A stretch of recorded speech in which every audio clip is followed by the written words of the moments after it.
Friends मत सोच कि तेरा सपना छोटा है, तेरी मेहनत बड़ी होनी चाहिए। हर मुश्किल तुझे परखने आती है, डराने नहीं। अगर तू आज हार गया तो कल किसे जीत दिखाएगा।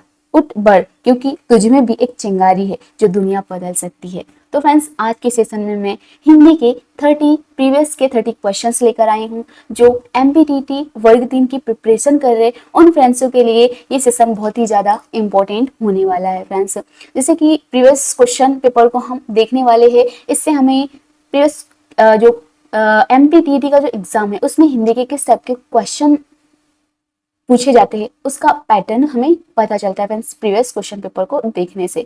तो आई होप आपको क्लास पसंद आएगा। तो फ्रेंड्स चलिए सेशन को कंटिन्यू करते हैं। और फ्रेंड्स इस सेशन में हम देखने वाले हैं 30 क्वेश्चंस, और साथ में हम 30 क्वेश्चन के साथ में हम उसका डिटेल भी, शॉर्ट में डिटेल भी देखेंगे। तो चलिए फ्रेंड्स सेशन का पहला क्वेश्चन आ गया हमारे पास। निम्नलिखित में से कौन सा शिक्षण का सिद्धांत नहीं है। फ्रेंड्स क्वेश्चन हमसे ये पूछ रहा है कि निम्नलिखित में से कौन सा शिक्षण का सिद्धांत नहीं है। फ्रेंड्स स्वाभाविकता का सिद्धांत, या फिर मूर्त से अमूर्त की ओर का सिद्धांत, या निगमन से आगमन की ओर का सिद्धांत, या फिर सरल से कठिन। तो फ्रेंड्स शिक्षण का सिद्धांत नहीं है पूछा। तो फ्रेंड्स स्वाभाविकता का सिद्धांत भी शिक्षण का सिद्धांत है। मूर्त से अमूर्त की ओर, मूर्त से अमूर्त की ओर यानी कि जो छोटे बच्चों को इमेज दिखाते, चित्र दिखाते हैं, उसके बाद में फिर उस चित्र, जैसे कि बकरी दिखाया छोटे बच्चे को, उसके बाद फिर बाद में पूछते हैं कि बकरी के कितने पैर होते। तो मूर्त से पहले तो इमेज दिखाया, उसके बाद फिर इमेज को छुपा के उससे पूछना। तो मूर्त से अमूर्त की ओर, निगमन से आगमन की ओर। तो फ्रेंड्स हम बात करें प्राइमरी टीचर की, प्राइमरी शिक्षण सिद्धांत की, तो फ्रेंड्स निगमन से आगमन की ओर, सरल से कठिन की ओर। तो छोटे बच्चों को पहले तो सरल चीजें बताएंगे, उसके बाद फिर कठिन चीजें। लेकिन निगमन से आगमन की ओर नहीं है ये सिद्धांत। क्यों फ्रेंड्स? क्योंकि प्राइमरी बच्चों को अगर हम सीधे ही फॉर्मूला बता देंगे, सूत्र बता देंगे और फिर उसको एग्जाम्पल देंगे तो बच्चा बिल्कुल भी नहीं समझेगा। लेकिन अगर हम उसको व्यवहारिक तौर पे या पहले एग्जाम्पल लेके समझाएंगे तो बच्चा आराम से समझेगा। तो फ्रेंड्स ये प्राइमरी जो बच्चों के लिए ये शिक्षण का सिद्धांत नहीं है। अगर बड़े बच्चों की बात करते हैं तो उनके लिए ये शिक्षण का सिद्धांत है, लेकिन छोटे बच्चों के लिए ये सिद्धांत लागू नहीं होता फ्रेंड्स, निगमन से आगमन की ओर। तो यहाँ पे शिक्षण पूछा था कि शिक्षण का सिद्धांत नहीं है, तो फ्रेंड्स ये निगमन से आगमन की ओर ये सिद्धांत नहीं है प्राइमरी बच्चों के हिसाब से फ्रेंड्स। और फ्रेंड्स हम इस सेशन में जो प्रीवियस क्वेश्चन पेपर देख रहे हैं प्राइमरी लेवल का ही देख रहे हैं फ्रेंड्स। अब बात करते हैं फ्रेंड्स निगमन से आगमन की ओर कैसे। फ्रेंड्स शिक्षण के सिद्धांत विद्यार्थी की समझ और मानसिक विकास पर आधारित होते हैं। जो सिद्धांत होते हैं फ्रेंड्स वो बच्चों की अंडरस्टैंडिंग और मेंटलिटी डेवलपमेंट पर आधारित होते हैं। इसमें मुख्यतः क्या होता है फ्रेंड्स, मूर्त से अमूर्त की ओर। जैसे कि मैंने बोला, चित्र दिखा दिया बच्चे को, है ना, उसके बाद बच्चे से पूछा कि इस चित्र में कितने बिंदु दिख रहे हैं। उसके बाद फिर बाद में पूछा इसको छुपाने के बाद कि उस बिंदु में, तो पहले मूर्त चित्र दिखाएंगे, उसके बाद फिर अमूर्त की ओर चलेंगे। सरल से कठिन की ओर पहले इजी चीजें बताएंगे जो बच्चे को आसानी से सीख जाए, उसके बाद फिर कठिन चीजें। ज्ञात से अज्ञात की ओर, बच्चा पहले से रूबरू है उन चीजों को पहले दिखाएंगे। जैसे कि बच्चा घर पे नॉर्मली विलेज की बात करें तो वहां पर एनिमल्स की बात करें, जैसे कि डॉग हो गया, कैट हो गया, तो बच्चा पहले कैट से रूबरू होता है, फिर डॉग से जो उसके घर में है, उसके बाद फिर हम बड़ी चीजों से, जैसे कि हॉर्स, बच्चे ने देखा नहीं तो पहले तो बच्चे को कैट के बारे में बताएंगे, कैट के 4 पैर होते हैं, इस टाइप से। फिर एनिमल्स के हॉर्स के बारे में बताएंगे, तो पहले बच्चा जो जानता है उससे रूबरू कराएंगे उसको, फिर जो नहीं जानता उससे। तो ज्ञात से अज्ञात की ओर चलती फ्रेंड्स। और ये जो सिद्धांत जैसे हमने देखा ऑप्शन में स्वाभाविक का सिद्धांत, मूर्त से अमूर्त की ओर और सरल से कठिन की ओर, तो ये तीनों सिद्धांत आ जाते हैं फ्रेंड्स शिक्षण अधिगम के सिद्धांत प्राइमरी लेवल के हिसाब से। और जाने के सिद्धांत अपनाए जाते हैं फ्रेंड्स, जबकि निगमन से आगमन तार्किक प्रक्रिया, न कि शिक्षण का कोई मूलभूत सिद्धांत है फ्रेंड्स। ये क्या है? एक तार्किक प्रक्रिया है, लॉजिकली प्रोसेस है फ्रेंड्स। अब बात करते हैं फ्रेंड्स शिक्षण में हमेशा सरल और ज्ञात से प्रारंभ किया जाता है। शिक्षण के सिद्धांत अनुभव और मनोविज्ञान पर आधारित होते हैं। निगमन से आगमन तर्क शास्त्र का सिद्धांत है। किसका सिद्धांत है फ्रेंड्स? तर्क शास्त्र का। तो आपको ये निगमन से आगमन की ओर बहुत ही अच्छे से याद रखना है फ्रेंड्स। इस सिद्धांत में पहले सामान्य बात बताई जाती है, फिर एग्जाम्पल दिया जाता है। किसमें? निगमन से तो पहले सामान्य सी बातें बताई जाती है, फिर एग्जाम्पल। तो ये जो मूर्त से अमूर्त की ओर फ्रेंड्स। कक्षा में प्रयोग के लिए आगमन से निगमन विधि यूज की जाती है फ्रेंड्स, ना कि निगमन से। पहले आगमन से निगमन की ओर, आगमन से निगमन की ओर कहने का मतलब ये है फ्रेंड्स कि जैसे कि बच्चे पहले से रूबरू उन चीजों को बताना, और आगमन मतलब कि पहले एग्जाम्पल देना, उसके बाद उनके रूल्स बताना। जैसे कि हम व्याकरण पढ़ रहे हैं तो एकदम से बच्चे को व्याकरण बताएंगे हिंदी में तो बच्चा समझ नहीं पाएगा, लेकिन उसको व्यवहारिक तौर पे अगर समझाते हैं तो बच्चा धीरे धीरे समझेगा, फिर उसको हम व्याकरण में लाएंगे। तो इस टाइप से आगमन से निगमन की ओर होता है फ्रेंड्स। अगले क्वेश्चन का चलते हैं। अगला क्वेश्चन आ गया हमारे पास, भाषा अर्जित करना। भाषा अर्जित करना जो है कठिन होता है, सहज स्वाभाविक होता है, या फिर भाषा सीखने में बाधक होता है, या फिर समय की हानि होती है। तो फ्रेंड्स भाषा अर्जित करना कैसा होता है फ्रेंड्स, सहज और स्वाभाविक होता है। जैसे कि हम क्षेत्रीय भाषा सीखते हैं, मदर टंग सीखते हैं, तो वो सीखना स्वाभाविक होता है। फ्रेंड्स इंपॉर्टेंट पॉइंट्स क्यों नजर डालते हैं। भाषा अर्जन एक सहज और स्वाभाविक प्रोसेस है। कैसा फ्रेंड्स, सहज, बहुत इजी है, और एक स्वाभाविक प्रोसेस है जो बच्चे अपने परिवेश से अनुभव के आधार पर करते हैं। यह प्रक्रिया किसी औपचारिक नियम या फिर शिक्षण पर आधारित नहीं है। औपचारिक यानी कि औपचारिक मतलब होता है स्कूल या फिर किसी कॉलेज में जो सिखाया जाता है वो औपचारिक। अनौपचारिक औपचारिक की बात करें किसी प्रक्रिया आधारित नहीं है। तो औपचारिक मतलब कि औपचारिक से कहने का मतलब है कि स्कूल या फिर कॉलेज में सीख रहा बच्चा लैंग्वेज को, जैसे कि इंग्लिश सीखने, तो हम इंग्लिश को क्या, हमारा जो मदर टंग नहीं है तो हम इंग्लिश को स्कूल में या फिर कोई कोचिंग संस्थान में सीखते हैं। और जैसे कि मदर टंग लैंग्वेज जो क्षेत्रीय भाषा है उसको हम स्कूल नहीं भी जाते तब भी सीख जाते हैं देखकर, अनुभव करके। तो ये जो औपचारिक में जैसे कि स्कूल जाके सीखते हैं जो बच्चे या फिर कोचिंग संस्थान में सीखते हैं तो औपचारिक में आ जाता है फ्रेंड्स। तो ये जो भाषा की बात करें, क्षेत्रीय लैंग्वेज की बात करें, तो ये औपचारिक नियम या शिक्षण पर आधारित नहीं होता है फ्रेंड्स। ये सहज और स्वाभाविक तरीके से बच्चा सीख सकता है। ये सामाजिक बातचीत और सुनने समझने के द्वारा होती है। जो जैसे कि क्षेत्रीय लैंग्वेज बच्चा बचपन से मम्मी पापा को सुनता है, आसपास के लोगों से बातचीत करता है, तो उन्हें सोचने तो खैर पहले सुनने लगता है, उसको समझने लगता है, फिर बोलने लगता है, तो ऐसे बच्चा सीख जाता है भाषा। फ्रेंड्स भाषा अर्जन जन्मजात क्षमता पर आधारित होती है। तो भाषा अर्जन किसी जन्मजात क्षमता पर आधारित होती है। यह बिना औपचारिक शिक्षा के होता है। औपचारिक यानी कि बिना स्कूल के भी बच्चा सीख जाता है लैंग्वेज। जैसे कि अब बात करें, बच्चा पैदा होते से स्कूल नहीं आता है ना, तब भी लैंग्वेज सीख लेता है बच्चा। जब पहले में स्कूल आता है तो उसे बोलना आता है, हाँ, लेकिन इतना है कि इंग्लिश या फिर अदर संस्कृत नहीं बोल पाता, लेकिन क्षेत्रीय लैंग्वेज तो बोल लेता है। तो ये जो भाषा सीखना औपचारिक शिक्षा बिना औपचारिक शिक्षा के भी हो जाता है, जिसे कहा जाता है अनौपचारिक। बच्चे अपने वातावरण से भाषा सीखते हैं। आसपास के उनको जैसा वातावरण मिलता है वहां से बच्चे भाषा सीखते हैं। इसमें सुनना और समझना प्रमुख होता है। पहले तो बच्चा सुनेगा, फिर उसको समझेगा कि बोला क्या है। तो ये प्रमुख होते हैं फ्रेंड्स, सुनना और समझना। यह भाषा सीखने से अलग होता है, भाषा सीखने से अलग प्रक्रिया है। माँ, परिवार और समाज इसका प्रमुख स्रोत है। तो बच्चा जब क्षेत्रीय लैंग्वेज को सीखता है तो किससे, पहले तो मम्मी को देख के, परिवार से, समाज से, आस पड़ोस से, है? तो ये परिवार, माँ, समाज इसके प्रमुख स्रोत है फ्रेंड्स भाषा अर्जन के। अगले क्वेश्चन का नजर डालते हैं। अगला क्वेश्चन आ गया हमारे पास, निम्नलिखित में से उपचारात्मक शिक्षण की सफलता मुख्यतः किस पर निर्भर करती है। केवल बच्चों की सामाजिक सांस्कृतिक पृष्ठभूमि पर नहीं, केवल जहां भी है फ्रेंड्स उसको तो बिल्कुल ही हटा देना है। केवल बच्चों की भाषागत त्रुटियों की सूची बनाने पर, या केवल बच्चों की भोज्य व्यवस्था का ध्यान रखकर, या फिर समस्या के कारण की सही पहचान करके। तो फ्रेंड्स केवल तो बिल्कुल कट हो जाएंगे तीनों के तीनों ऑप्शन। समस्याओं के कारण की सही पहचान करके।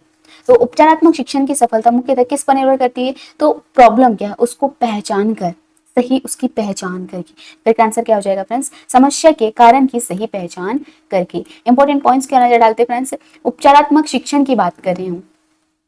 जैसे कि हमें कोई चोट लग जाता है तो उसका उपचार करने के लिए हॉस्पिटल जाते हैं। ऐसे ही कुछ ऐसी चीजें हैं जो उपचारात्मक शिक्षण की बात करें, जैसे शिक्षण है, जैसे कि हमने देखा है आगमन से निगमन की ओर, आगमन से निगमन की ओर, सरल से कठिन की ओर। तो इसमें त्रुटि है, समस्या है, तो उसका उपचार कैसे किया जाए। जैसे कि बच्चे को सिखा रहे हैं हम सरल से कठिन किया, लेकिन बच्चे को दिक्कत जा रही सीखने में, तो हम उसका उपचार कैसे करें? तो उपचारात्मक शिक्षण की बात करें तो उपचारात्मक शिक्षण का जो उद्देश्य है फ्रेंड्स, छात्रों की शिक्षा संबंधित कठिनाई को दूर करना, बच्चे को समस्या कहाँ आ रही उसे दूर करना है।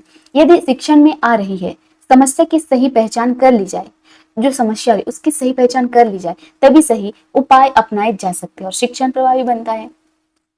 फ्रेंड्स, उपचारात्मक शिक्षण में समस्या की सही जड़ को समझना जरूरी होता है कि असल में प्रॉब्लम क्या है। केवल त्रुटि गिनना पर्याप्त नहीं होता कि बच्चे ने इतनी गलती करी है या फिर इस शिक्षण में इतनी गलतियां, तो गलतियों को गिनना ये पर्याप्त नहीं है। व्यक्तिगत स्तर पर कारणों की जांच करना आवश्यक है कि किसको कौन सी समस्या आ रही है। जैसे कि 5th क्लास के बच्चे को पढ़ा रहे तो बच्चों को अलग अलग स्तर पे, जैसे कि इस बच्चे को ये दिक्कत आ रही है, तो अलग अलग व्यक्तिगत रूप से उनके कारणों की जांच करना, यह विशेष रूप से कमजोर छात्रों के लिए होता है, जो बच्चों को दिक्कत जाती है। अब बच्चा इंटेलिजेंट है तो वो तो आराम से कर लेगा, लेकिन थोड़ा कम इंटेलिजेंट, धीरे धीरे बच्चे, यानी कि जो कमजोर बच्चा है उसे जो दिक्कत जाती है, उनकी समस्या क्या है उसको जानना और उनका समाधान निकालना। तो फ्रेंड्स, ये जो विधि है उपचारात्मक शिक्षण विधि, ये कमजोर बच्चों के लिए होता है फ्रेंड्स। पहचानने के बाद योजनाबद्ध सुधार किया जाता है उपचारात्मक शिक्षण के अंतर्गत, और शिक्षक का पर्यवेक्षण और संवेदनशीलता इसमें अहम भूमिका निभाता है फ्रेंड्स। टीचर की जो भूमिका बहुत ज्यादा इंपॉर्टेंट रहता है फ्रेंड्स, बच्चों के जो कमजोर बच्चे हैं उनके लिए। अगले क्वेश्चन के नजर डालते हैं। अगला क्वेश्चन आ गया हमारे पास, कहानी कथन के उद्देश्य में कौन सा पक्ष शामिल नहीं है? कौन सा पक्ष शामिल नहीं है फ्रेंड्स? कहानी कथन, क्या पूछा फ्रेंड्स? कहानी कथन के उद्देश्य में कौन सा पक्ष शामिल नहीं है? शब्द भंडार का विकास, कहानी कथन की बात चल रही है फ्रेंड्स यहाँ पे। शब्द भंडार का विकास, कल्पनाशीलता का विकास, सृजनात्मकता का विकास, भाषा के लिखित रूप से परिचय शामिल नहीं है पूछा फ्रेंड्स। कौन सा पक्ष शामिल नहीं है? तो फ्रेंड्स, जो भाषा के लिखित रूप से परिचय, ये शामिल नहीं है। कहानी कथन के उद्देश्य में जो पक्ष शामिल है वो है फ्रेंड्स शब्द भंडार का विकास। शब्द भंडार बहुत जबरदस्त होना चाहिए, और कल्पनाशीलता का विकास होना चाहिए, सृजनात्मकता का विकास। ये भाषा के लिखित रूप से परिचय जो ये इसका सिद्धांत नहीं है। कहानी कथन के उद्देश्य का जो पक्ष है वो नहीं है फ्रेंड्स। करेक्ट आंसर हो जाएगा डी, यानी यहाँ पे शामिल नहीं पूछा है तो डी आंसर हो जाएगा फ्रेंड्स। अब बात करते हैं फ्रेंड्स कहानी कथन की। तो कहानी कथन एक मौखिक विधा है। कैसी विधा है फ्रेंड्स? मौखिक, जो बोलकर अब कहानी सुनाते हैं, ठीक है, तो कहानी बोलकर। तो कहानी कथन क्या है फ्रेंड्स? एक मौखिक विधा है, न कि लिखित। इसलिए जो लिखित की बात हो रही थी, इसलिए ऑप्शन रॉन्ग हो गया फ्रेंड्स। जिसमें उद्देश्य, जिसका जो उद्देश्य है बच्चों में श्रवण यानी सुनने, कल्पना करके इमेजिन करने। जैसे कि हम एलिफेंट के बारे में बात करें तो हमारे दिमाग में इमेज बन जाता है, एलिफेंट, लंबी सी नाक है एलिफेंट की, बड़े बड़े कान हैं सुपा जैसे ना, तो इस टाइप से बच्चा कल्पना करने लगता है। मौखिक अभिव्यक्ति की क्षमता को बढ़ाना होता है। मौखिक यानी कि जैसे बच्चे ने कहानी सुनी तो अपने लाइफ से रिलेट करता है, या फिर इस टाइप से तो बच्चा मौखिक अभिव्यक्ति यानी अपनी बात को रखने लगता है। यह लिखित भाषा का प्रत्यक्ष ज्ञान नहीं देता, इसलिए यह इसका उद्देश्य नहीं है। तो फ्रेंड्स, कहानी कथन में क्या होता है कि बच्चा सुनता है, फिर इमेजिन करता है, और मौखिक अभिव्यक्ति यानी फिर उसके बारे में बोलता भी, अपनी बात को रखता भी है। तो ये तीनों भाग किसके हैं फ्रेंड्स? कहानी कथन के। लेकिन लिखित भाषा का जो प्रत्यक्ष ज्ञान नहीं होता, इसलिए इसका उद्देश्य नहीं है। प्रत्यक्ष ज्ञान यानी बच्चा कहानी को ठीक से नहीं लिख पाता है, इसलिए ये इसका उद्देश्य नहीं है फ्रेंड्स। कहानी कथन से मौखिक भाषा में सुधार होता है फ्रेंड्स। अगर कहानी कथन बच्चों को कहानी सुनाते हैं तो उनकी जो भाषा है फ्रेंड्स उसमें सुधार होता है फ्रेंड्स। इससे कल्पनाशीलता और रचनात्मकता बढ़ती है, बच्चा इमेजिन करने लगता है। मतलब जैसे कि बच्चे को बोला कि गाय के कैसे कान होते, तो बच्चा इमेजिन करने लगता है कि गाय के कैसे कान होते, इस टाइप से। या फिर चित्र भी बना सकता है बच्चा, है ना। रचनात्मकता बढ़ती है फ्रेंड्स। शब्दों का सही प्रयोग और समझ विकसित होती है, किससे? कहानी कथन से। बच्चों का ध्यान केंद्रित करने की शक्ति बढ़ती है। बच्चों को अगर स्टोरी सुनाओ तो बच्चे बहुत ध्यान से सुनते हैं, तो इससे क्या होता है बच्चों का जो ध्यान है वो केंद्रित होता है फ्रेंड्स, एकाग्रता बढ़ती है। लिखित भाषा से परिचय अन्य माध्यमों से होता है, तो लिखित भाषा से अगर परिचय कराना है तो अन्य माध्यमों से हम करा सकते हैं फ्रेंड्स। बच्चों का जो लिखित माध्यम को अच्छा कर सकते हैं फ्रेंड्स, लिखित भाषा को सुधार सकते हैं। अगले क्वेश्चन के नजर डालते हैं। अगला क्वेश्चन आ गया हमारे पास, मूल्यांकन का उद्देश्य होता है यह जानना कि क्या जानना कि मूल्यांकन का उद्देश्य क्या जानना होता है। तो फ्रेंड्स बच्चों ने कितने पाठ पढ़े, बिल्कुल नहीं। शिक्षक ने कितने पाठ पढ़ाए, ये भी नहीं। बच्चे कैसे सीखते हैं, अगली कक्षा में उन्नत करना। तो फ्रेंड्स जो मूल्यांकन का मुख्य उद्देश्य ये होता है कि बच्चा कैसे सीखता है। अगर कोई बच्चा सीख नहीं रहा तो उसमें क्या दिक्कत आ रही है। करेक्ट आंसर हो जाएगा फ्रेंड्स सी, बच्चे कैसे सीखते हैं। फ्रेंड्स मूल्यांकन का जो उद्देश्य होता है केवल पढ़ाए गए पाठों की गिनती करना नहीं, बल्कि यह समझना कि बच्चा कैसे और कितना सीखता है। इससे शिक्षक को यह जानने में मदद मिलती है कि शिक्षण पद्धति जो कितनी प्रभावी हुई और छात्रों की सीखने की प्रक्रिया कैसी है। मूल्यांकन सीखने की प्रक्रिया को समझने का माध्यम होता है। यह बच्चों की सोचने, समझने और अभिव्यक्ति की क्षमता को दर्शाता है। फ्रेंड्स मूल्यांकन सतत और समग्र मूल्यांकन इसी विचार पर आधारित होता है जिसे कहा जाता है CCE। मूल्यांकन के माध्यम से सुधार के अवसर पहचाने जाते हैं। इससे शिक्षण की रणनीति भी बदली जा सकती है। इससे मूल्यांकन से अगले क्वेश्चन का नजर डालते हैं। अगला क्वेश्चन हमारे पास ये आ गया है, कविता को भावपूर्वक तरीके से पढ़ना। क्या फ्रेंड्स, कविता को भावपूर्वक तरीके से पढ़ना। कविता शिक्षण का एक गौण उद्देश्य है या कविता के भाव को समझने में सहायता करता है। अब एक कविता उसे हम भावपूर्वक, इमोशनली, भाव के साथ पढ़ते हैं तो उससे क्या होगा फ्रेंड्स। कविता शिक्षण का एक गौण उद्देश्य है, कविता के भाव को समझने में सहायता करता है, बच्चों का मनोरंजन करता है, बच्चों को छंद अलंकार की, तो छोटे बच्चे के कहाँ छंद अलंकार की जानकारी है ना फ्रेंड्स, तो ये तो बिल्कुल कट हो गया। अब फ्रेंड्स मनोरंजन, इंटरटेनमेंट तो होता ही है फ्रेंड्स, बच्चों को अगर भावपूर्वक पढ़ाते हैं या बच्चों के सामने हम पढ़ते हैं तो। लेकिन इससे भी और अच्छे ऑप्शन की बात करें तो कविता के भाव को समझने में सहायता मिलती है फ्रेंड्स भावपूर्वक तरीके से पढ़ने से। तो करेक्ट आंसर हो जाएगा फ्रेंड्स, कविता के भाव को समझने में सहायता मिलती है फ्रेंड्स। फ्रेंड्स भावपूर्वक पठन कविता की आत्मा को बच्चों तक पहुंचाने का सबसे प्रभावी तरीका होता है। यह केवल मनोरंजन नहीं करता बल्कि बच्चों की भावनात्मक समझ को भी गहराई देता है। कविता की भावनाएं केवल लय से नहीं बल्कि भाव से समझ में आती है। जैसे कि हम कोई कहानी, हमें ज्ञान दो हे भगवान, तो ये हम डायरेक्ट लय के साथ गाए तो ये इतना इम्पोर्टेंट, इतना इफेक्ट नहीं पड़ेगा, लेकिन भाव के साथ, समझ के साथ करेंगे तो ये बहुत ज्यादा बच्चों पर प्रभाव डालता है। बच्चों को समझने में भी बहुत आसानी होती है इससे। बच्चों में सौंदर्य बोध और संवेदना का विकास होता है बच्चों में। किससे? भावपूर्वक पठन से। कविता पढ़ने के माध्यम से शब्दों की ध्वनि और लयनात्मक का अनुभव होता है। यह भाषा को अधिक प्रभावी ढंग से प्रस्तुत करता है। भावपूर्वक पठन बच्चों का आत्मविश्वास भी बढ़ता है इससे। अगले क्वेश्चन का नजर डालते हैं। अगला क्वेश्चन हमारे पास ये रहा, लिखित कार्य की जांच में बच्चों की सहायता लेने से केवल पठन कौशल का अभ्यास होगा। क्या पूछ रहा है फ्रेंड्स? लिखित जो राइटिंग कार्य है उस लिखित कार्य की जांच में बच्चों की सहायता लेने से क्या होगा? केवल पठन कौशल, तो केवल तो बिल्कुल ही हटा दो। बच्चे ज्यादा गलतियां ढूंढना सीख जाते हैं, बिल्कुल नहीं। बच्चों को दूसरे के हस्त लिखित सामग्री को पढ़ने का अवसर और अवलोकन क्षमता के विकास का अवसर मिलता है। बच्चे दूसरों के विचारों से परिचित होते हैं। तो फ्रेंड्स जैसे कि बच्चों की लिखित कार्य की अगर जांच कर रहे, जांच में बच्चे को सहायता लेने से क्या होता है? बच्चों को दूसरे के हस्तलिखित, दूसरा बच्चे जो राइटिंग कर रहा है उसकी सामग्री को पढ़ने का अवसर और अवलोकन क्षमता के विकास पर अवसर मिलता है। जैसे कि मैंने शुद्धलेख बोला, उसके बाद आपस में बोल दिया बच्चों को कि दो बच्चे हैं, आपस में एक्सचेंज करके तुमको एक दूसरे की कॉपी चेक करना है। तो उससे क्या होगा फ्रेंड्स? बच्चे को हस्तलिखित सामग्री को पढ़ने का अवसर मिलेगा। एक तो दूसरे बच्चे ने क्या लिखा, उसके बाद अवलोकन क्षमता के विकास का अवसर भी मिलता है। अवलोकन करने का कि बच्चे ने क्या क्या लिखा, सही लिखा कि नहीं, जो मैम ने बोला है। तो ये अवलोकन क्षमता के विकास का अवसर भी मिलता है। करेक्ट आंसर हो जाएगा सी। फ्रेंड्स जब बच्चे का एक दूसरे के कार्य की जांच करते, एक दूसरे का जो वर्क रहता, होमवर्क, जो राइटिंग वर्क रहता है उससे जांचते हैं, तो यह केवल सुधार का अभ्यास नहीं होता बल्कि वे निरीक्षण, जैसे कि निरीक्षण पे आते हैं ना टीचर्स, और समझ, विश्लेषण और प्रक्रिया में भी भाग लेते हैं, जिससे उनकी भाषा दक्षता भी बेहतर होती है।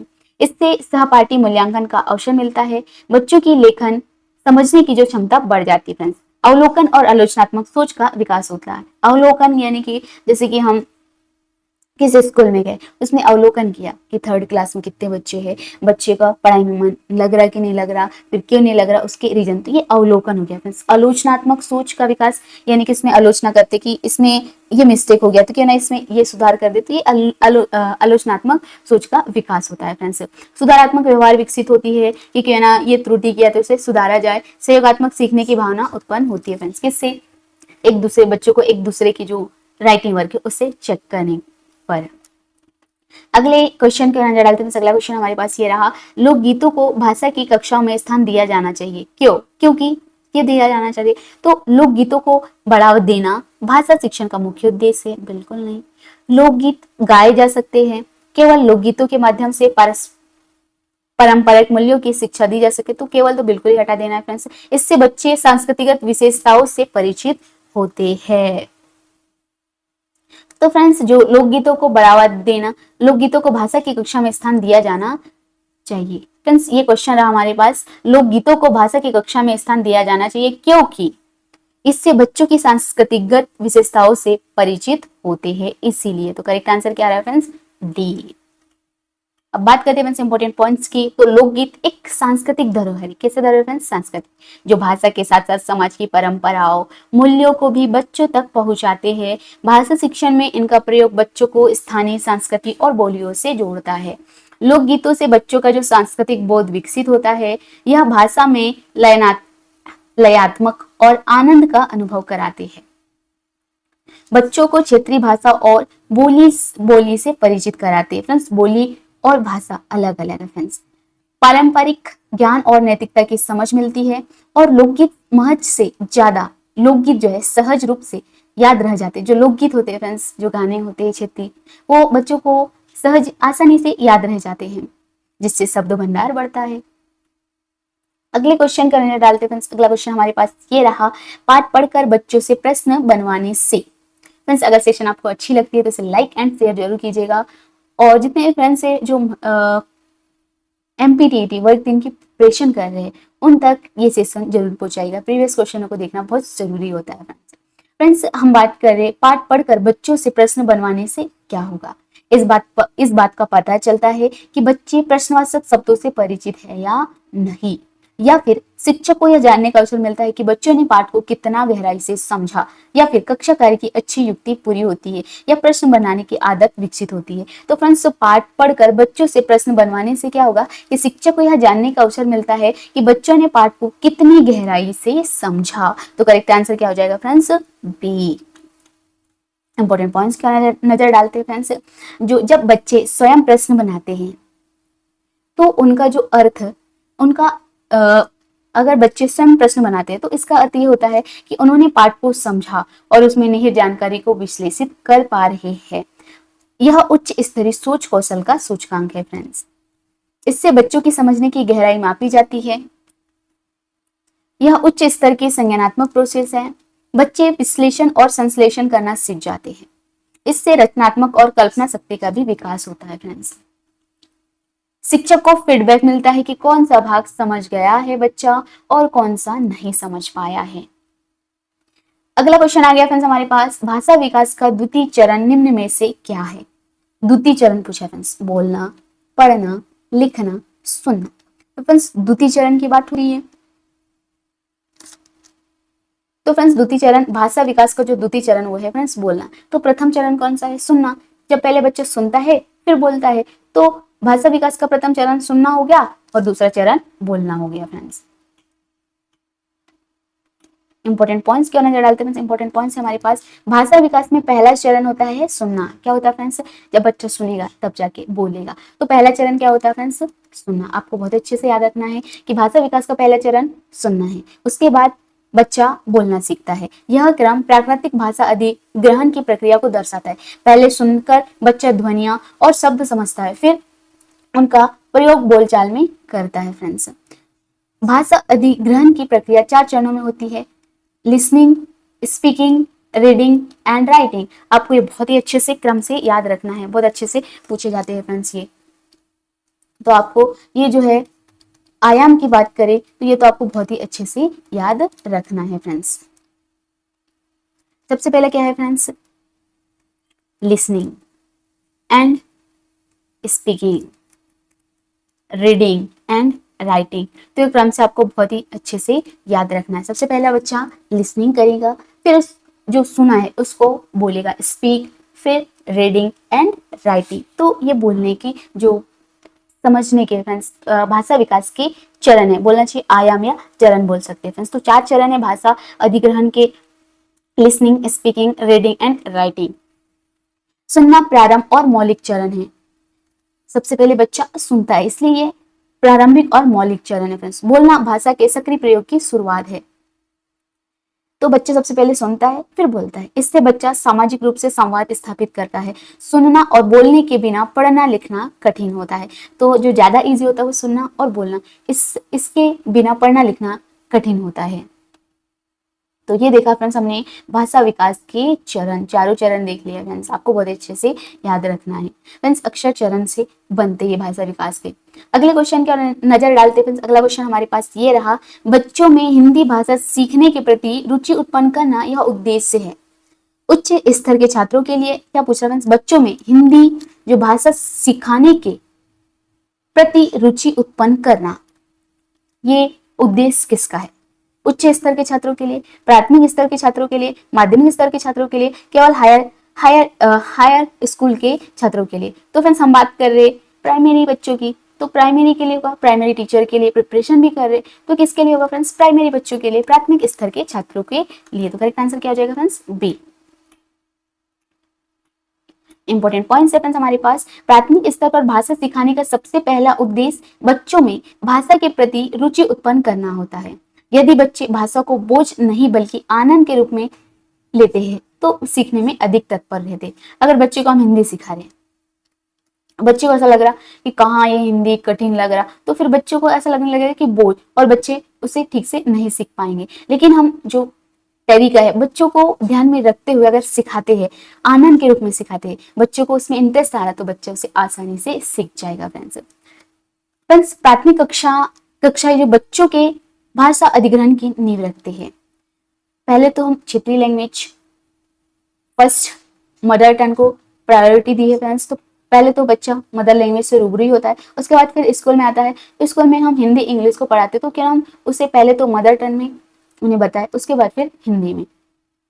रुचि बढ़ाने से बच्चे सीखने के प्रति सक्रिय होते हैं। तो बच्चों को जो भी चीज हम पढ़ा रहे वो उनके इंटरेस्ट के अकॉर्डिंग पढ़ाए, उनकी रुचि को बढ़ाने वाली विधियों का यूज करें, जैसे कि खेल, कविता, कहानी और गतिविधियों के माध्यम से रुचि बढ़ाई जा सकती है। तो हम जैसे कि हिंदी पढ़ा रहे, तो बच्चों की रुचि कैसे बढ़ाए हिंदी पढ़ाने में, मतलब उनको हिंदी सीखने में, तो हम खेल खेल के माध्यम से सिखा सकते हैं, कविता गाकर सिखा सकते हैं, या फिर कोई कहानी के माध्यम से सिखा सकते हैं।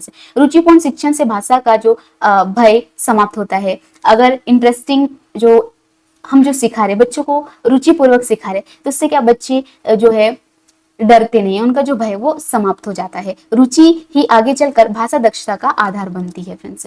तो ये रहा फ्रेंड्स, हमने देखा बच्चे जो है, जो भाषा की बात करें तो हम बच्चों को भाषा सिखाते हैं, तो उसमें रुचि उत्पन्न करना कितना जरूरी होता है फ्रेंड्स। तो ये देखा हमने प्राइमरी बच्चों के हिसाब से। बात करते हैं फ्रेंड्स अगले क्वेश्चन के, चलते हैं। अगला क्वेश्चन आ गया हमारे पास, कक्षा 8 के बच्चों के लिए साहित्य का चयन करते समय आपके लिए निम्नलिखित में से क्या जानना सर्वाधिक जरूरी है? हम बात करते हैं फ्रेंड्स मिडिल स्कूल के बच्चों की। बच्चों की मनोवैज्ञानिक विशेषता, बच्चों की भाषा प्रयोग की क्षमता, पुस्तक के प्रकाशन संबंधित जानकारी, बच्चों की मनोवैज्ञानिक विशेषता और भाषा प्रयोग की क्षमता। तो फ्रेंड्स 8वीं क्लास के बच्चे हैं, ठीक है, उनके लिए साहित्य का चयन करते समय आपके लिए निम्नलिखित में से क्या जानना जरूरी है? कि बच्चों की जो मनोवैज्ञानिक विशेषता और भाषा प्रयोग की क्षमता कैसी, ये जानना सर्वाधिक जरूरी होता है फ्रेंड्स। तो करेक्ट आंसर क्या आ जाएगा फ्रेंड्स? डी। इंपॉर्टेंट पॉइंट्स है हमारे पास। उम्र और समझ के अनुसार साहित्य का चयन किया जाना आवश्यक होता है। यदि साहित्य बच्चों की सोच, बच्चों की थिंकिंग और भाषा स्तर से मेल नहीं खाता है, तो वह ना तो समझेगा और ना उसमें रुचि लेगा। इसलिए दोनों पक्ष मनोवैज्ञानिक और भाषिक क्षमता का ध्यान रखना जरूरी होता है। साहित्यिक चयन बालकों की मानसिक व्यवस्था के अनुरूप होना चाहिए, बच्चों के मानसिक स्तर के अकॉर्डिंग होना चाहिए। भाषा प्रयोग की क्षमता के अनुसार कठिनाई स्तर तय होती है। रुचि, अनुभव और संवेदना को ध्यान में रखना आवश्यक होता है। चयन ऐसा हो कि बच्चों में सोचने, महसूस करने की क्षमता बढ़े। उचित साहित्य से भाषा सीखने में गति और गहराई आती है। अगले क्वेश्चन का नजर डालते हैं। अगला क्वेश्चन हमारे पास ये रहा, नाटक, सिनेमा, परिचर्या, परिचर्चा, वाद विवाद आदि बच्चों की खालिस्तान व स्वाभाविक खालिस्तान एवं खालिस्तान प्रतिक्रिया व्यक्त करते हैं। तो फ्रेंड्स नाटक हो गया, सिनेमा, परिचर्चा, वाद विवाद, इसमें क्या होता है फ्रेंड्स, बच्चे स्वतंत्र, मौखिक, लिखित।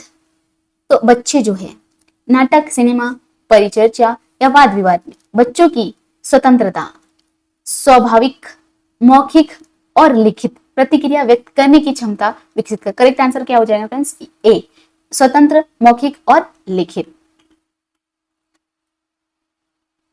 फ्रेंड्स ऐसी गतिविधियां बच्चों को स्वाभाविक ढंग से अपनी बात रखने के लिए प्रेरित करती है।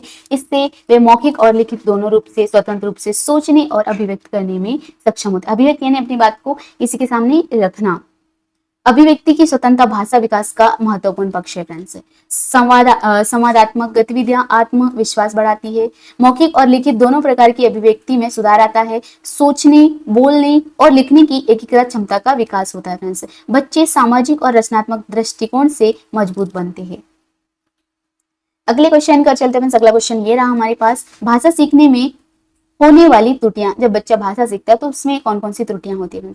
बच्चे शिक्षण, पाठ्यक्रम आदि की असफलताओं के संकेतक है, सही नहीं है, इसके प्रति कठोर रवैया अपनाना चाहिए, बिल्कुल नहीं। भाषा सीखने की प्रक्रिया के स्वाभाविक पड़ाव है, भाषा प्रयोग की असफलता की ओर संकेत करती है। तो फ्रेंड्स करेक्ट आंसर की बात करें तो करेक्ट आंसर हो जाएगा फ्रेंड्स, भाषा सीखने की प्रक्रिया को स्वाभाविक पड़ाव है फ्रेंड्स।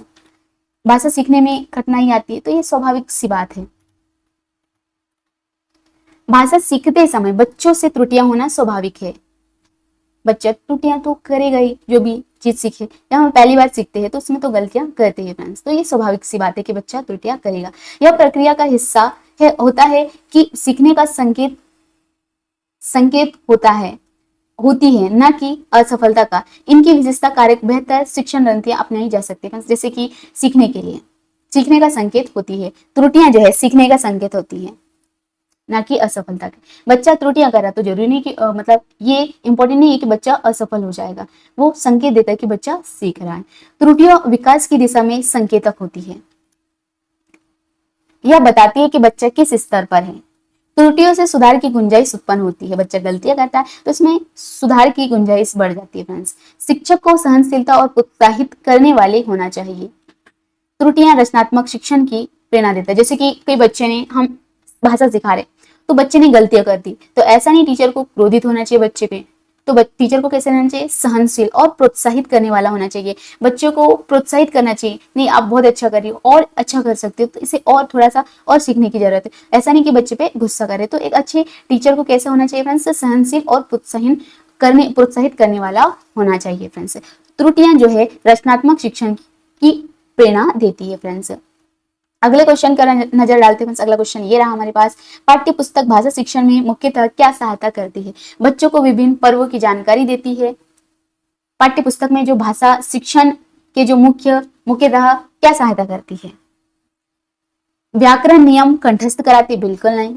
भाषा की विभिन्न घटनाएं प्रस्तुत करती है, बच्चों का आकलन करती है। तो फ्रेंड्स करेक्ट आंसर ये रहा, भाषा की विभिन्न घटनाएं प्रस्तुत करती है पाठ्य पुस्तक के जो शिक्षण है फ्रेंड्स। अब बात करते हैं फ्रेंड्स, पाठ्य पुस्तक न केवल जो पाठ्य पुस्तक होता है फ्रेंड्स, ये न केवल विषय वस्तु का स्रोत होता है, बल्कि क्या होता है, भाषा की जो विविध शैली, भाव और संरचना को भी प्रस्तुत करती है। इसके माध्यम से बच्चे विविध भाषिक रूप से परिचित होते हैं। यह एक व्यवस्थित शिक्षण सामग्री है, पाठ्य पुस्तक सामग्री।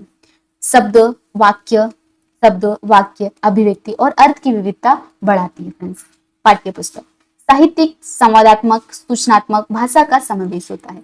भाषा पुस्तक के पाठों में व्याकरणिक और भावनात्मक दोनों पक्ष होते हैं फ्रेंड्स। पाठ्य पुस्तक में व्याकरणिक यानी व्याकरण भी होते हैं और भावनात्मक या जो इमोशनली, वो दोनों पक्ष होते हैं।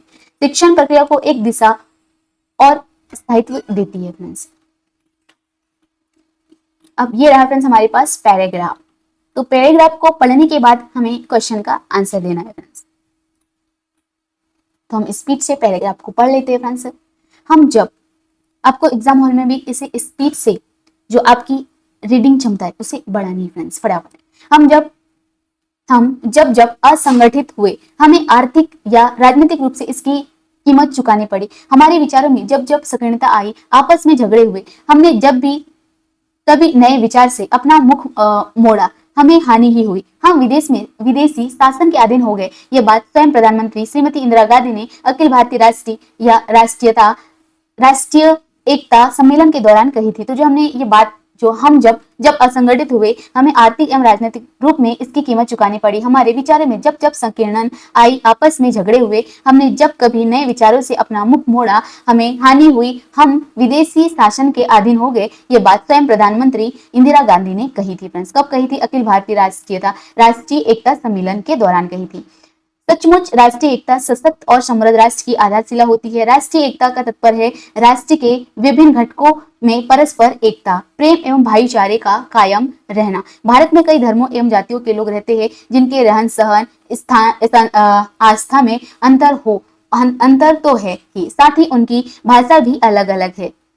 इन सब के बावजूद पूरे भारतवर्ष के लोग भारतीयता की जिस भावना से ओतप्रोत रहते हैं, उसे राष्ट्रीय एकता का विश्व भर में सर्वोत्तम उदाहरण कहा जाता है। रविन्द्रनाथ टैगोर ने कहा है कि भारत की एकता तथा चेतन समय की कसौटी पर सही सिद्ध हुई है। राष्ट्र की आंतरिक शांति तथा व्यवस्था और बाहरी दुश्मनों से रक्षा के लिए राष्ट्रीय एकता परम आवश्यक है। यदि हम भारतवासी किसी कारण छिन्न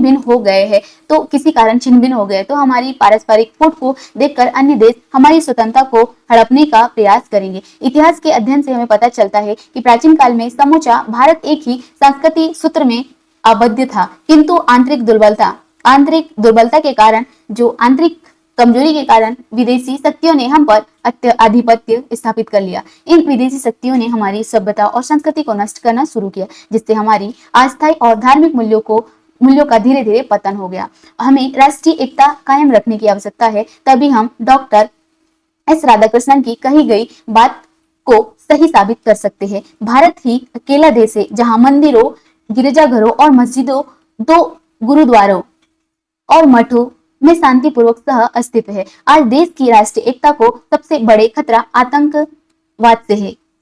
हमारी राष्ट्रीय एकता को सबसे बड़ा खतरा कहां से? आतंकवाद से है। आतंकवाद न केवल हमारी बल्कि संपूर्ण विश्व की समस्या है। आतंकवादियों द्वारा कभी मुंबई को निशाना बनाया जाता है तो कभी देश की राजधानी दिल्ली को। आज कश्मीर समस्या आतंकवादियों की ही देन है। तो कश्मीर की जो प्रॉब्लम है वो आतंकवादियों की ही देन है। पिछले 2 दशकों में इस आतंकवाद ने देश के कई राज्यों में आपात क्षति पहुंचाई है। राष्ट्रीय एकता में बाधक अनेक शक्तियों में अलगाव की राजनीति भी एक है। तो फ्रेंड्स ये हमने रीड किया पैराग्राफ को। अब आंसर क्यों चलते, क्वेश्चन और आंसर क्यों चलते हैं। जैसे कि पैराग्राफ है उससे रिलेटेड क्वेश्चन पूछे जाएंगे फ्रेंड्स। जैसे कि उपयुक्त गद्यांश के लिए निम्नलिखित में से उचित शीर्षक क्या होगा। तो फ्रेंड्स जैसे कि हम इस पैराग्राफ को अच्छे से समझते हैं तो हम आसानी से दे देंगे, लेकिन एक और आसान सा तरीका ये है कि जो शब्द बार बार सबसे ज्यादा इसमें इफेक्ट डाल रहे वो इसकी शीर्षक हो गई फ्रेंड्स। जैसे कि राष्ट्रीय एकता की बात हो रही यहाँ पे, तो फ्रेंड्स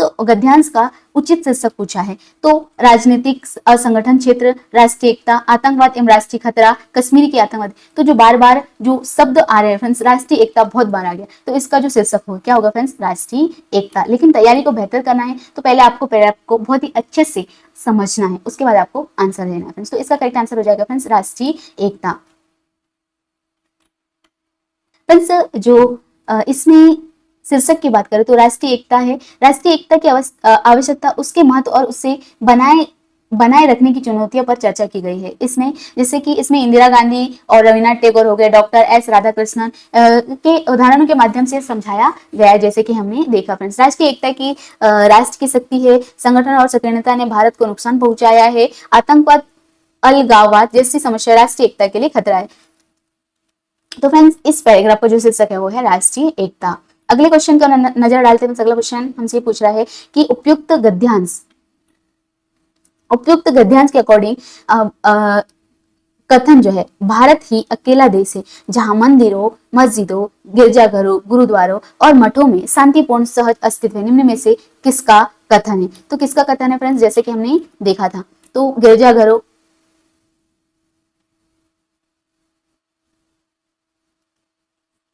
फ्रेंड्स ये हमने देखा भारत ही अकेला देश है जहां, तो ये किसने कहा था फ्रेंड्स, डॉक्टर एस राधाकृष्णन की कही गई बात। तो किसकी कही गई बात है फ्रेंड्स, डॉक्टर राधाकृष्णन की। तो ये डॉक्टर राधाकृष्णन की बात कही गई है, तो हमें ये अगर पैराग्राफ को हम पूरे कॉन्सेंट्रेट के साथ पढ़ते तो हम आंसर आसानी से दे देंगे फ्रेंड्स। तो ये किसका कथन है फ्रेंड्स, ये जो है डॉक्टर एस राधाकृष्णन का कथन है फ्रेंड्स। अगले क्वेश्चन का नजर डालते हैं। अगला क्वेश्चन हमारे पास ये रहा, निम्न में से किस शब्द युग्म का प्रयोग उपयुक्त गद्यांश में नहीं किया गया है फ्रेंड्स। धीरे धीरे यूज हुआ फ्रेंड्स, अलग अलग, जब तो शुरू में स्टार्ट में यूज हुआ है फ्रेंड्स, जब ये पूछ रहा है कि इसमें किस का यूज नहीं हुआ है फ्रेंड्स, भिन्न भिन्न। तो फ्रेंड्स धीरे धीरे, अलग अलग, जब इन तीनों का यूज हुआ है, भिन्न भिन्न का यूज नहीं हुआ है फ्रेंड्स। करेक्ट आंसर हो जाएगा डी। जैसे कि ये यहाँ पे जो डिटेल हमारे पास है फ्रेंड्स, जैसे धीरे धीरे का यूज कहाँ पर हुआ है, तो फ्रेंड्स हमारे धार्मिक मूल्यों पर धीरे धीरे पतन होने लगा, यहाँ पर यूज हुआ है। अलग अलग उनकी भाषाएं भी अलग अलग होती है, जैसे पूरे इंडिया में अलग अलग क्षेत्रीय लैंग्वेज है ना, जब ये स्टार्टिंग में यूज हुआ, भिन्न भिन्न का यूज इस पैराग्राफ में नहीं हुआ है फ्रेंड्स। करेक्ट आंसर हो जाएगा फ्रेंड्स भिन्न भिन्न। अगले क्वेश्चन पर नजर डालते हैं। अगला क्वेश्चन ये रहा हमारे पास, उपयुक्त गद्यांशों के अकॉर्डिंग कथन भारत की एकता तथा चेतन समय की कसौटी यही पर मतलब कसौटी पर सही सिद्ध हुई, निम्न में से किसका कथन है, किसने कहा भारत की एकता तथा चेतन समय की कसौटी पर सही सिद्ध हुई है। तो फ्रेंड्स ये किसने कहा, फ्रेंड्स अगर हम देखें पैराग्राफ की ओर नजर डालते हैं तो किसने कहा है,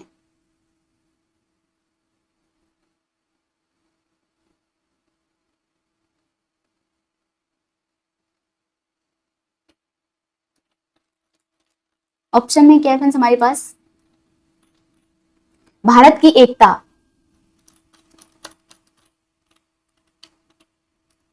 फ्रेंड्स रविंद्रनाथ टैगोर ने कहा है। अब देखते हैं पैराग्राफ को एक नजर देख ही लेते हैं। भारत की एकता ये यहाँ से है फ्रेंड्स, किसने कहा, तो रविंद्रनाथ टैगोर ने। आपको ऐसे हेडलाइन कर लेना है ताकि आपको आंसर ढूंढने में आसानी हो। तो रविंद्रनाथ टैगोर ने कहा है कि भारत की एकता तथा चेतना समय की कसौटी पर सिद्ध मतलब सही सिद्ध हुई है। तो किसने कहा फ्रेंड्स, रविंद्रनाथ टैगोर ने कहा। तो करेक्ट आंसर क्या हो जाएगा फ्रेंड्स, रविंद्रनाथ टैगोर। अगले क्वेश्चन पर नजर डालते फ्रेंड्स हमारे पास ये रहा अगला क्वेश्चन, अब तक उपयुक्त गद्यांश के अकॉर्डिंग राष्ट्रीय एकता से क्या तात्पर्य है, प्रेम एवं भाईचारे पर कायम रहने के साथ साथ राष्ट्र के विभिन्न घटकों में परस्पर एकता का नहीं होना, बिल्कुल नहीं होगा ये तो। राष्ट्र के विभिन्न घटकों में परस्पर एकता, प्रेम एवं भाईचारे का कायम रहना, राष्ट्र के विभिन्न घटकों पर परस्पर एकता, प्रेम एवं भाईचारे का कायम रहना। इसका करेक्ट आंसर हो जाएगा राष्ट्र के विभिन्न घटकों में परस्पर एकता, प्रेम एवं भाईचारे का कायम रहना।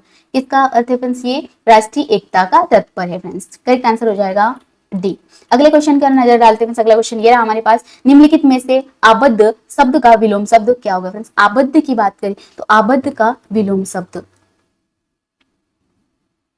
फ्रेंड्स आबद्ध का जो विलोम शब्द है आजाद, क्या है फ्रेंड्स, आजाद।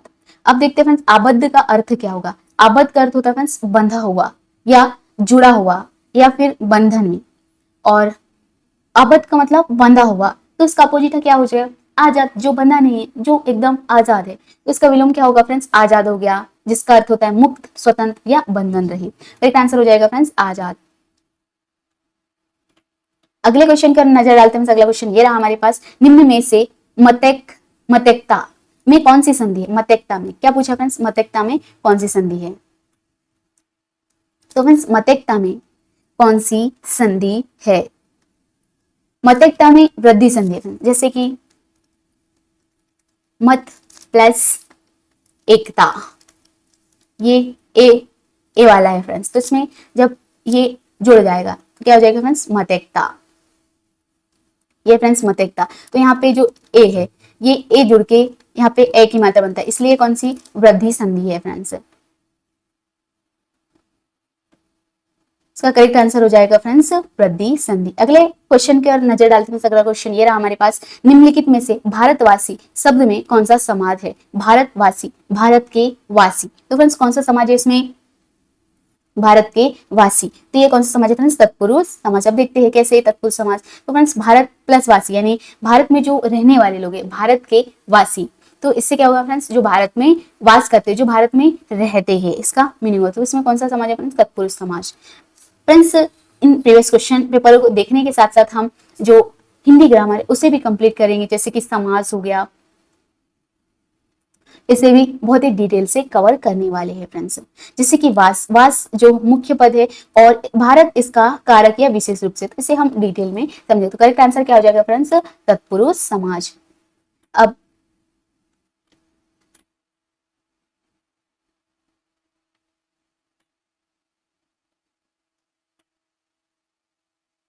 फ्रेंड्स हमारे पास अगला पैसेज ये रहा। इस पैसेज से फिर से क्वेश्चन, जैसे कि हमने बड़ा सा पैराग्राफ पढ़ा था उससे हमने क्वेश्चन दिया था, ऐसे ही अगला पैराग्राफ हमारे पास ये रहा, क्योंकि हिंदी में 2 पैराग्राफ आते हैं फ्रेंड्स, उससे क्वेश्चन पूछे जाते हैं। तो अगला पैराग्राफ ये रहा हमारे पास। पैसेज की बात करें तो इस काव्यांश को पढ़कर हमें इन क्वेश्चनों के आंसर देना है। अब देखते हैं इसे बहुत ही ध्यान से हम पढ़ते हैं। किंतु अरे यह क्या, इतना आदर, इतनी करुणा, सम्मान, प्रथम दृष्टि में ही दे डाला तुमने मुझे, अहो मतिमान। मैं अपनी झीने आंचल में इस अपार करुणा का आभार कैसे संभाल सकूंगी। इनका वह इसमें अपार लख महानता, इनकी पल पल देख रही हूँ अपनी और मेरे लिए बहुत थी, केवल उनकी तो करुणा की को। तो फ्रेंड्स ये जो काव्यांश है इसे हम पढ़कर समझकर और इन क्वेश्चनों के आंसर देंगे। तो फ्रेंड्स हमसे इस काव्यांश को पढ़ने के बाद क्वेश्चन हमसे पूछ रहा है कि निम्नलिखित में से उपयुक्त पंक्तियों के रचयिता का नाम, राइटर का नाम पूछा है फ्रेंड्स। तो ये जो पंक्तियां हैं, किंतु अरे यह क्या, इतना आदर, इतनी करुणा, सम्मान, तो ये जो पंक्तियां फ्रेंड्स किस राइटर की पंक्तियां हैं? सुभद्रा कुमारी चौहान की, मुंशी प्रेमचंद्र की, भगवती चरण शर्मा की, या महादेवी वर्मा की? किसकी पंक्तियां हैं फ्रेंड्स? तो फ्रेंड्स ये है सुभद्रा चौहान की पंक्तियां। किसके फ्रेंड्स? सुभद्रा कुमारी चौहान। अब बात करते हैं फ्रेंड्स, सुभद्रा कुमारी चौहान जो है, इन्होंने करुणा, समान स्त्री संवेदना और सांस्कृतिक मूल्यों की झलक स्पष्ट करी है फ्रेंड्स इन लाइनों में, इन पंक्तियों में। अगले क्वेश्चन की ओर नजर डालते हैं। अगला क्वेश्चन हमसे पूछ रहा है कि निम्नलिखित में से मतिमान का अर्थ क्या है? मतिमान का अर्थ पूछा है फ्रेंड्स। मतिमान का मीनिंग क्या है? आंगन, निर्बुद्धि, बुद्धिमान, मूर्ख। तो फ्रेंड्स गतिमान का जो मीनिंग पूछा गया इसमें, तो मतिमान का जो मीनिंग है वो फ्रेंड्स बुद्धिमान। क्या है फ्रेंड्स? बुद्धिमान। करेक्ट आंसर हो जाएगा बुद्धिमान।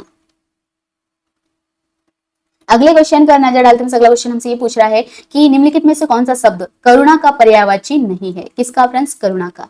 उदारता, दया, निष्ठुरता, सहानुभूति। तो निष्ठुरता जो फ्रेंड्स करुणा का पर्यायवाची नहीं है, लेकिन बाकी क्या करुणा के पर्यायवाची शब्द है फ्रेंड्स, जैसे कि उदारता ये पर्यायवाची करुणा का है, दया, सहानुभूति ये किसके पर्यायवाची फ्रेंड्स? करुणा के। और ये निष्ठुरता ये करुणा का अपोजिट है फ्रेंड्स। करेक्ट आंसर हो जाएगा निष्ठुरता। अगले क्वेश्चन की ओर नजर डालते हैं। अगला क्वेश्चन हमसे पूछ रहा है कि दोहे और रोले को क्रम से मिलाने पर निम्नलिखित में से कौन सा छंद होता है फ्रेंड्स? दोहा और रोले को अगर हम मिला देते हैं तो कुंडलियां छंद बनता है, या सवैया, या बरवई, या रवैया एवं सवैया। तो फ्रेंड्स दोहा और रोला को मिलाने से ये कुंडलियां छंद बनता है। कौन सी छंद बनता है फ्रेंड्स? तो कुंडलियां छंद बनता है। करेक्ट आंसर हो जाएगा ए। अगले क्वेश्चन की ओर नजर डालते हैं। अगला क्वेश्चन हमसे पूछ रहा है निम्नलिखित में से किस शब्द का प्रयोग उपयुक्त पंक्ति में नहीं किया गया है? आंचल का, शोक का, कोर का, दृष्टि का। शोक का, कोर का तो हुआ ही है फ्रेंड्स। आंचल का भी हुआ है फ्रेंड्स, दृष्टि का भी हुआ, शोक का नहीं हुआ है फ्रेंड्स। यहाँ पे करेक्ट आंसर क्या हो जाएगा? शोक का इस पंक्तियों में यूज नहीं हुआ है। करेक्ट आंसर हो जाएगा शोक। फ्रेंड्स झीने आंचल यानी आंचल का यूज हुआ है, करुणा की कोर का यूज हुआ है, प्रथम दृष्टि में यानी दृष्टि का भी यूज हुआ है। तो किसका यूज नहीं हुआ? शोक का यूज नहीं हुआ। अगले क्वेश्चन की ओर नजर डालते हैं। सेशन के सेकंड क्वेश्चन है फ्रेंड्स, मतलब लास्ट से सेकंड क्वेश्चन। निम्नलिखित में से किस शब्द में उपसर्ग का प्रयोग नहीं हुआ है? महानता, उपसर्ग की बात हो रही है। उपसर्ग समझते हैं फ्रेंड्स, जो सामने लगते हैं प्रत्यय पीछे। उपसर्ग महान, महा प्लस ता, महानता किसमें उपसर्ग नहीं है फ्रेंड्स? अवगुण, अव उपसर्ग है फ्रेंड्स, गुण अलग है, अलग अलग हम डिवाइड करें, जैसे निह प्लस देश, निर्देश, निर प्लस देश, अनु प्रांस, प्रांस कोई देश, इस टाइप से। तो इसमें जो महानता है इसमें उपसर्ग नहीं है फ्रेंड्स, बाकी में है। तो करेक्ट आंसर हो जाएगा महानता। अगले क्वेश्चन का चलते हैं फ्रेंड्स। अगला ये लास्ट क्वेश्चन है फ्रेंड्स सेशन का। मुहावरा और का और हो जाना, क्या पूछ रहा है फ्रेंड्स? मुहावरा और का और हो जाना का क्या अर्थ है? गढ़ फतह करना, थक कर चूर होना। मुहावरा है फ्रेंड्स को, का और हो जाना, और का अच्छा, और का और हो जाना, क्या फ्रेंड्स, मुहावरा हमारे पास और का और हो जाना, पहले जैसा ना रहना, बिल्कुल बदल जाना, अत्यधिक हर्ष होना। तो फ्रेंड्स और का और हो जाना यानी क्या होना, पहले जैसा ना रहना, बिल्कुल चेंज हो जाना। तो और का और हो जाना मुहावरे का अर्थ होगा फ्रेंड्स पहले से बिल्कुल चेंज हो जाना। तो ये थे फ्रेंड्स हमारे 30 प्रीवियस क्वेश्चंस जो प्रीवियस से हमने लिया है फ्रेंड्स। जो एमपीटीटी वर्ग 3 की प्रिपरेशन कर रहे हैं उनके लिए तो ये सेशन बहुत ही ज्यादा जबरदस्त होने वाला है फ्रेंड्स। तो ये थे फ्रेंड्स हमारे 30 क्वेश्चंस और डिटेल में हमने शॉर्ट डिटेल भी देखा। आई होप आपको क्लास पसंद आया होगा friends. Thank you for watching friends. हंसते रहिए, मस्त रहिए और स्वस्थ रहिए, अपनी तैयारी को बेहतर से बेहतर कीजिएगा।